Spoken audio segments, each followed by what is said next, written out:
everyone listening should take this with a tremendous amount of seriousness. Fatherless girls undergo puberty on average more than 1 year earlier. Now, that's a walloping biological effect, and an early one. And the life expectancy of fatherless children is lower as well, and that's because they undergo chromosomal damage because of stress. So right at the biological level, there are massive consequences of fatherlessness. And we know perfectly well that fatherlessness, apart from the biological effects, early puberty for girls, why do girls hit puberty early if they don't have a father around?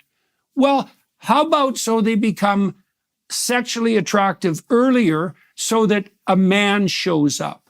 How about that for a theory, which seems to be precisely the explanation? And so that's not exactly so good, because probably it's not that good to throw yourself into a sexual relationship when you're still psychologically a child, despite the fact that you might be physically mature.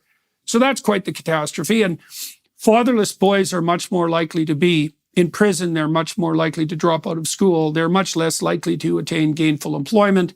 They're much less likely to be reliable marital partners. And so it's a cascading effect. And probably, having a father is an example of your father, if he sticks around, provides an example of long-term, other-focused commitment across all the ups and downs of life, right? If you have a father who hangs in there, if your parents are honest, you see them contending with each other, wrestling with each other, fighting with each other as they try to sort out the complex problems of life. There's lots of tragedies that a married couple goes through, lots of difficulties. And the example of committed monogamy shows people that it's possible to make a voluntary bond, a contract or a covenant that extends across decades, regardless of the difficulties that life throws your way. And